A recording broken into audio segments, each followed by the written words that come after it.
വല്യച്ഛൻ അന്വേഷിച്ചെന്ന് പറഞ്ഞു. അന്വേഷിച്ചു. എല്ലാരും ഉറങ്ങിയോ? ഉറങ്ങി. ഇരിക്കെ.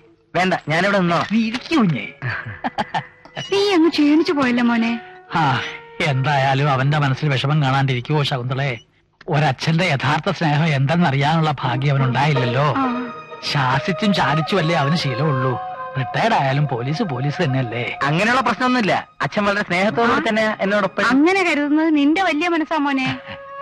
മോനെ, കുറച്ചു ദിവസം നിനക്ക് ഞങ്ങളെ വീട്ടിൽ വന്ന് നിന്നാലെന്താ? സ്നേഹവും വാത്സല്യവും എന്താണെന്ന് ഞങ്ങൾ കാണിച്ചു തരാം. ഞാൻ വിചാരിച്ചാൽ നിനക്ക് ഈസി ആയിട്ടൊരു ജോലി വാങ്ങിച്ചു തരാൻ പറ്റും. ഗൗരിക്ക് എപ്പോഴും നിന്നെ കുറിച്ച് പറയാനേ നേരമുള്ളൂ. അപ്പൊ എന്നൊരു ജോലിച്ചൻ പറഞ്ഞത് എന്താ? എന്താ? നീ പറ. അയ്യോ, ഞാൻ പറയില്ല. നീ പറ. അവളെ കെട്ടാൻ വരുന്ന ചെക്കൻ വിഷ്ണു ഭഗവാന്റെ പേരുകാരനായിരിക്കുന്നു. എന്ന് വെച്ചാൽ അനന്തൻ. അയാള് മറ്റൊന്നുകൂടി പറഞ്ഞു, നീ ഞങ്ങൾക്ക് പിറക്കാതെ പോയ ഉണ്ണിയാണെന്ന്. ആരുടെ ഒന്നും ഞങ്ങൾ ആവശ്യപ്പെട്ടിട്ടില്ല. ആകപ്പാടെ ഒരു പോയി. പോയാ? എന്താ വല്യച്ഛ? നന്ദുരിക്ക്. നന്ദു അല്ല, അനന്തു. അതെ, അനന്തു. സ്നേഹത്തിൽ നിന്നുദിക്കുന്നു ലോകം, സ്നേഹത്താൽ വൃദ്ധി തേടുന്നു. സ്നേഹം താൻ ശക്തി ജഗത്തിൻ സ്വയം, സ്നേഹം താൻ ആനന്ദമാർക്കും. നീ പകച്ചു നോക്കണ്ട, ഇത് ഞാൻ എഴുതിയതല്ല, മഹാകവി കുമാരനാശാന്റേതാ. അദ്ദേഹത്തിന്റെ 2 വരികൾ ഇപ്പൊ ഒരു അത്യാവശ്യം ആയതുകൊണ്ട് ഞാൻ കടമെടുത്തേ ഉള്ളൂ.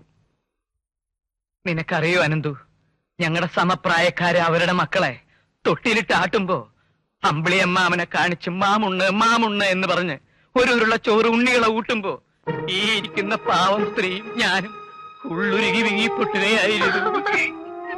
എന്താ സെലീന ഇത്? എന്താ അത്? നിന്റെ സ്വത്തും വേണ്ട, ഒന്നും വേണ്ട.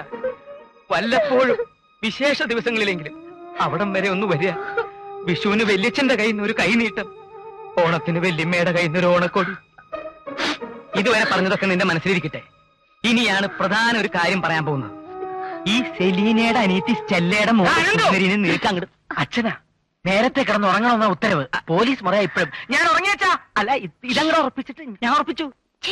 കല്യാണ കാര്യം കുറച്ച് നേരത്തെ പറയണ്ടേ? അപ്പോഴേക്ക് ഈ ചുവന്ന ഷർട്ടിട്ട പന്നിപ്പൂന്ന് ആരാ വിചാരിച്ച?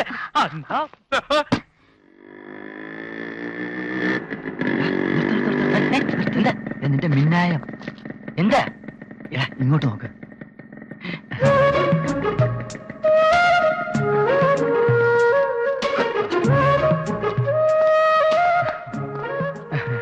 എന്താ ഇവിടെ നിൽക്കുന്നത്? ബസ് സ്റ്റോപ്പിൽ സാധാരണ എല്ലാരും എന്തിനാ നിക്ക? അല്ല, ഞാൻ സാധാരണ രാവിലെയും വൈകിട്ടും ഓരോ മണിക്കൂർ ബസ് സ്റ്റോപ്പിൽ ചെലവഴിക്കാറുണ്ട്. ഇവന് പണ്ട് ലോട്ടറി ടിക്കറ്റ് കച്ചവടമായിരുന്നേ, അതാ. നിങ്ങൾ ലോട്ടറി വിൽക്കണതോ കപ്പലണ്ടി വിൽക്കണതോ എനിക്കറിയണ്ട. അല്ല, പറഞ്ഞേ ഉള്ളൂ. എന്ന് ഇവന്റെ കെയറോഫില് നല്ലൊരു സദ്യ ഉണ്ട്. അപ്പൊ പിന്നെ ഇവന് വേണ്ടി 2 വാദ്യം പറഞ്ഞാൽ മോശമല്ലേ? ഞാൻ അനന്തുന്റെ അമ്മൂമ്മയുടെ 25ാം വെഡിങ് 25ാം ചരമവാർഷികമായിരുന്നു. നല്ല അസല് പ്രഥമനും പുളിശ്ശേരി. അയ്യോ, വല്യച്ഛന്റെ ആയിരുന്നു. അതല്ല, വല്യച്ഛൻ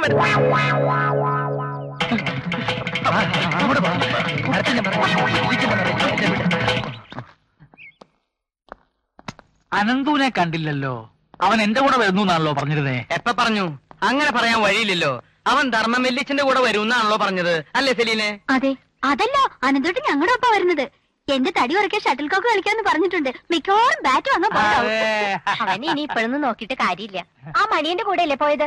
അതെ, ഒരുപാട് വൈകും. എന്നാലും വെയിറ്റ് ചെയ്താലോ? ഇനി വെയിറ്റ് ചെയ്തിട്ട് കാര്യമുണ്ടോന്ന് തോന്നുന്നില്ല. അവനെന്താ എറണാകുളത്ത് പോകുന്ന കാര്യം പറയുന്ന കേട്ടു. അങ്ങനെയാണെങ്കിൽ രാത്രി ഒരു ഫോൺ പ്രതീക്ഷിച്ചാൽ അത് വരണില്ല. അപ്പൊ വെയിറ്റ് ചെയ്തിട്ട് കാര്യമില്ല അല്ലേ? എന്നാ നീ ഒരു കാര്യം ചെയ്യും. അവൻ വരുമ്പോ ധർമ്മം വല്യച്ഛൻ വലിയ ധർമ്മസങ്കടത്തിലെ പോയെന്ന് അവനോട് പറഞ്ഞു. ഞാൻ ഇറങ്ങട്ടെ. വലിയേട്ട് ഇറങ്ങുന്നില്ലേ? ഇറങ്ങുക അനിയ. വരൂ സെലീനെ. സത്യ, ഞാൻ നിന്റെ ആരാ? വലിയേട്ടൻ. എന്നാ ഞാൻ പറയുന്നത് നീ അനുസരിച്ചാ മതി. അവൻ വന്ന അവിടെ അങ്ങോട്ട് പറഞ്ഞയക്കണം. ഞാൻ അങ്ങോട്ട് പറഞ്ഞൂടെ? നോക്കാം. നോക്കിയാ പോരാ, പറഞ്ഞയക്കണം. ഉമേ, ചേട്ടാ നീ എന്നായതുപോലെ എല്ലാവരെയും ഒന്ന് കാണുക. അധികം താമസിക്കാതെ എല്ലാവരും കാണേണ്ടി വരും. ഗൗരി, പറഞ്ഞിട്ട് വരൂ. പോട്ടെ.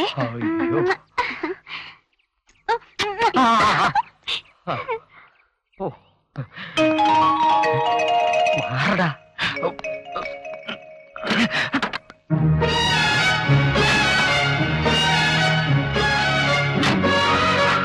എല്ലാം പറഞ്ഞ പോലെ. ശരി ശരി, വരട്ടെ അമ്മേ. അനന്തു എവിടെ? വന്നില്ലല്ലോ. പേടിച്ചു പോയി. അവനിപ്പോ വീട്ടിലുണ്ട്. മാഡം എനിക്കൊരു വിസിറ്റർ ഉണ്ടെന്ന് പറഞ്ഞിട്ട് പുറത്ത് നിൽപ്പുണ്ട്.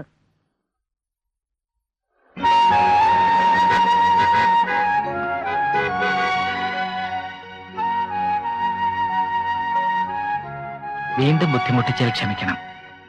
ടെക്സ്റ്റൈൽ ഷോപ്പിൽ വെച്ച് നമ്മൾ ആദ്യമായി കണ്ടുമുട്ടിയത് പലതിനും ഒരു നിമിത്തമാവട്ടെ എന്ന് ആഗ്രഹിച്ചു. ജീവിത പങ്കാളിയെക്കുറിച്ച് ചിന്തിച്ചപ്പോഴൊക്കെ മനസ്സിൽ കടന്നു വന്നത് ആ കൂടിക്കാഴ്ചയായിരുന്നു. പിന്നെ അത് വെച്ച് സങ്കല്പത്തിലെ വധുവിനെ കുറിച്ചുള്ള കോൺസെപ്റ്റ് മെനഞ്ഞെടുക്കുകയായിരുന്നു. കൂട്ടുകാരോടൊക്കെ ഞാൻ വീമ്പിളക്കി. അവളെ ഞാൻ എന്തെങ്കിലും കണ്ടെത്തും, സ്വന്തമാക്കും. ഒരിക്കൽ കൂടി ഒന്ന് കാണാൻ ഒരുപാട് അലയേണ്ടി വന്നു. പക്വതയില്ലാത്ത മനസ്സിന്റെ ഒരു കുസൃതി എന്നല്ലാതെ എന്തു പറയാൻ. കണ്ടുമുട്ടിയപ്പോഴാണ് ഒരിക്കലും അടുക്കാൻ കഴിയില്ലെന്ന് ബോധ്യമായത്. കാണാതിരിക്കായിരുന്നു നല്ലതെന്ന് ഇപ്പൊ തോന്നുന്നു. ഒരു പ്രതീക്ഷ എപ്പോഴും മനസ്സിലുണ്ടാവുമായിരുന്നല്ലോ.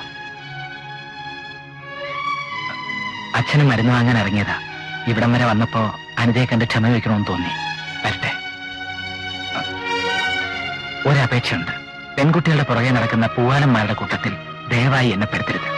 ഇനി അനിതയെ ശല്യം ചെയ്യാൻ ഞാൻ ഒരിക്കലും വരില്ല.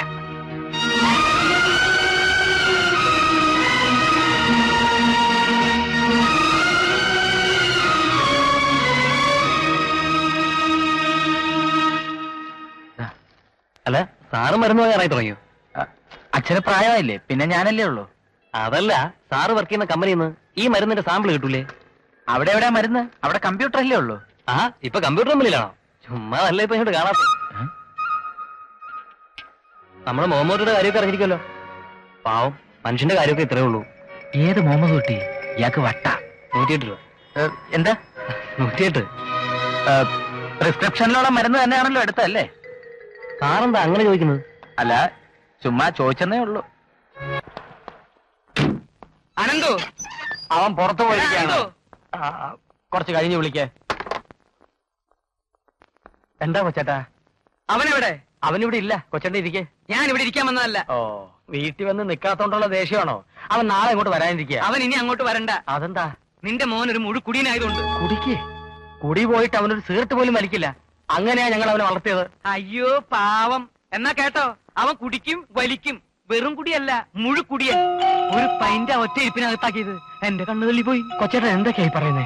ആരെങ്കിലും പറഞ്ഞാൽ ഞാൻ വിശ്വസിക്കൂ? ഇത് ഞാൻ എന്റെ കണ്ണുകൊണ്ട് കണ്ടതാ. കൊച്ചേട്ടൻ ആള് തെറ്റിയതാവും. എനിക്കെന്താ അവനെ കണ്ടാ മനസ്സിലാവില്ലേ? എന്റെ ജൂനിയർ ഒരു കേസ് ചോദിച്ചു. അതിന്റെ സന്തോഷത്തിന് എന്നെ സൽക്കരിക്കാൻ അയാൾ ബാറി കൊണ്ടുപോയി. ഞാൻ അവനെയും കണ്ടു, അവൻ എന്നെയും കണ്ടു. പക്ഷെ അവൻ എന്നെ കണ്ട ഭാവം നടിച്ചില്ല. അതാ എനിക്ക് സങ്കടം. സാധിച്ചാവുന്ന ഉപദേശിച്ചു നോക്ക്. നേരെ ആവണേ നേരെ ആവട്ടെ. അവൻ